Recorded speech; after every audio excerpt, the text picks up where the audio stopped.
Arthur Hayes a coupé ses objectifs de 75%. Hein. Ça fait quand même beaucoup, hein, puisqu'il passe de 500 000 $ à 125 000 $. On va en parler dans cette vidéo. Et je vais te montrer aussi un faisceau d'éléments dans cette vidéo qui nous montre que, malgré tout, ça pourrait peut-être être pire que ce qu'on pense, hein, ce qui va arriver. Donc, t'inquiète pas, hein, on reste optimiste. Hein. Tout ça, c'est que temporaire, bien entendu. Et au final, t'inquiète, ça va tout. Quand ça descend, au bout d'un moment, c'est que ça va remonter. Hein. Pense à mettre un petit pouce bleu, abonne-toi à la chaîne si t'es pas abonné. Je te rappelle que tu peux me soutenir en allant sur patreon.com/makertronic. Tu auras mes vidéos exclusives, hein, sur le minage de crypto-monnaies. À l'origine, d'ailleurs, je devais te faire une vidéo sur comment miner sur Raspberry Pi, comment miner du Bitcoin sur Raspberry Pi. Et puis, je me suis dit quand même qu'au niveau des news et de ce qui se passe en ce moment, il fallait quand même que je fasse une vidéo sur ces sujets-là parce que ça peut être intéressant, en particulier si tu as du Bitcoin, hein, pour pas perdre d'argent, principalement, hein, parce que tu sais, c'est toujours le but, hein, dans la crypto, hein, c'est de pas perdre de sous. Hein. Donc, tu peux me soutenir en allant sur patreon.com/makertronic. Tu auras mes vidéos exclusives sur le minage de crypto-monnaies. Il y a plein de jolis projets qui arrivent en ce moment.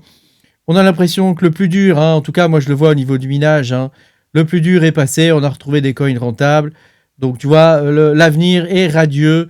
Et je pense que pour Bitcoin et le reste de la crypto-monnaie, ça va aussi venir.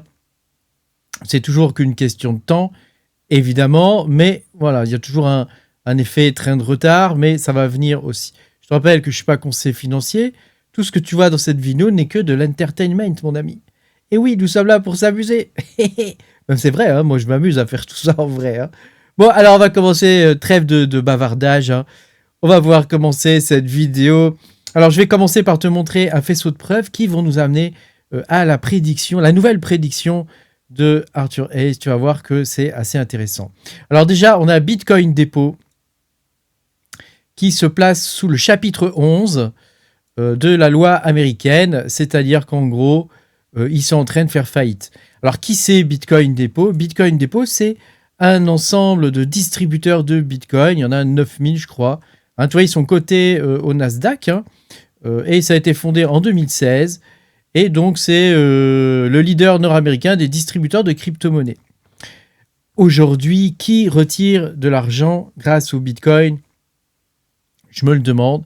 Hein. Et d'ailleurs, on est en train de voir que il commence à y avoir des gros problèmes à ce niveau-là. Donc ça, mon ami, c'est un signe. Hein, c'est un signe que la hype, la méga hype du Bitcoin, en tout cas au niveau du retail, elle est terminée et que on n'utilise pas le Bitcoin comme il aurait dû être utilisé à l'origine, c'est-à-dire comme une monnaie. On l'utilise aujourd'hui comme un fonds de réserve, comme un placement spéculatif. Voilà, il y a toutes sortes d'utilisations du Bitcoin, hein. Mais c'est pas utilisé clairement comme une monnaie, en tout cas pour monsieur tout le monde. Peut-être pour les États, etc. Ça, c'est autre chose.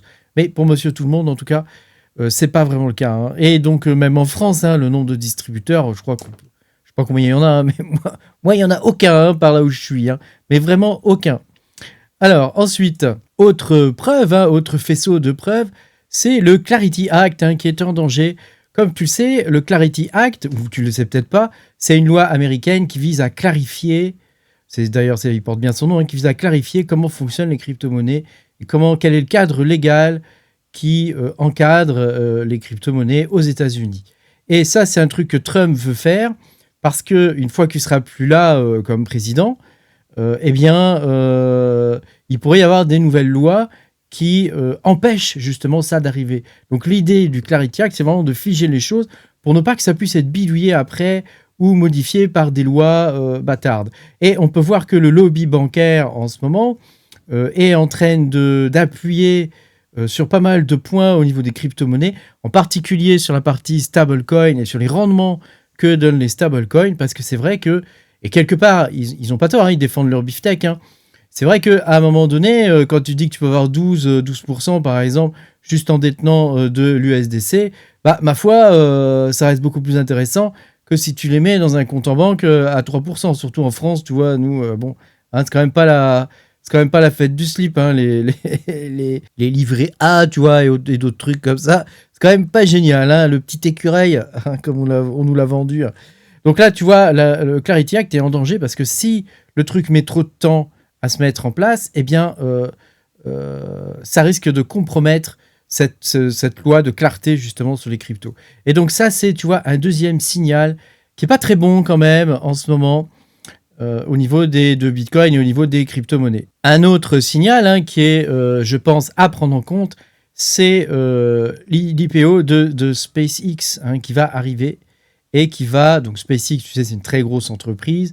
Musk a décidé de fusionner un peu toutes ces entreprises, j'ai l'impression, hein, parce que je crois que il va mettre, donc il y a SpaceX, il y a Tesla, il y a X, hein, donc Twitter, et puis il y a d'autres trucs, hein, voilà. Et je pense qu'il veut tout fusionner en un seul machin. Et donc il y a l'IPO de SpaceX qui est très attendu. Et je crois que sur 75 milliards, il y a 23 ou 30 milliards, quelque chose comme ça, qui sont réservés aux particuliers. Donc ça veut dire que y a des liquidités qui vont partir là-dedans. Ça va drainer encore des liquidités. Or, comme tu sais, déjà avec l'intelligence artificielle, on est en train de s'en prendre plein le derrière. Hein, et pour le coup, encore un nouveau truc qui va nous drainer des liquidités. Alors, il faut savoir que SpaceX, ils ont du Bitcoin. Hein, je crois qu'ils ont 8000 et quelques Bitcoin. Mais c'est peanuts hein, comparé à ce que ça va drainer au niveau du marché. Le truc qu'il faut bien comprendre avec SpaceX, c'est qu'on est vraiment sur le même domaine technologique quelque part. Bitcoin, aujourd'hui, et les crypto-monnaies, hein, sont considérés comme des actifs type tech, tu vois. Donc, c'est assimilé à l'intelligence artificielle, c'est assimilé au 7 magnifique, c'est assimilé à l'IPO de SpaceX. Voilà, tout ça, c'est tout dans le même panier. Hein. Les investisseurs US, ils font pas dans le détail à ce niveau-là. Et donc, fatalement, quand un événement, et c'est un des plus grands événements, je pense, c'est peut-être le plus grand IPO de l'histoire hein, qu'il y ait jamais eu, quand quelque chose comme ça arrive, il faut se rappeler ce qui s'est passé avec Coinbase. Hein. Avec Coinbase, il y a eu une méga hype au départ, ça a drainé pas mal de liquidités, mais derrière, il y a eu un effet d'effondrement, et donc ça a précipité un peu le bear market, si tu veux, quoi, à l'époque. Hein. Et donc là, on pourrait voir un peu la même chose se passer en pire. Autre signe des temps, hein, c'est l'activité retail, je t'en parlais d'ailleurs en début de vidéo avec les ATM. Hein, l'activité retail tombe au plus bas. Hein, donc ça, c'est un détail qu'on peut voir sur CryptoQuant. Et donc bon, là, il t'explique toutes sortes de trucs. Mais voilà, ce qu'il faut bien comprendre, c'est que effectivement, et nous, on le voit déjà, moi, je peux t'en témoigner en tant que YouTuber crypto, aujourd'hui, la crypto-monnaie ne fait pas rêver. Il y a une image quand même assez dégueulasse de la crypto-monnaie, il faut dire ce qui est, hein, avec tous les projets pourris qu'il y a eu, tous les trucs des gènes, etc. C'est vrai que ça donne pas envie. Hein, ça donne pas envie à la grand-mère du coin d'aller acheter du Bitcoin, tu comprends? Elle va se dire, c'est quoi ce truc? Encore une arnaque. Et elle aura pas tort, hein, parce que c'est vrai qu'il y a eu beaucoup d'arnaques, et il y en aura encore beaucoup, plus les hacks, etc. Voilà, tu vois, ça donne pas envie. Et donc, fatalement, le retail, il s'est fait lessiver en 2021. Les plus durs sont encore là. Bon, moi, je suis encore là parce que j'adore ça, la crypto, je trouve ça tellement intéressant. Il y a tellement de trucs à découvrir en plus dans la crypto, puis ça touche un peu à tous les domaines au final.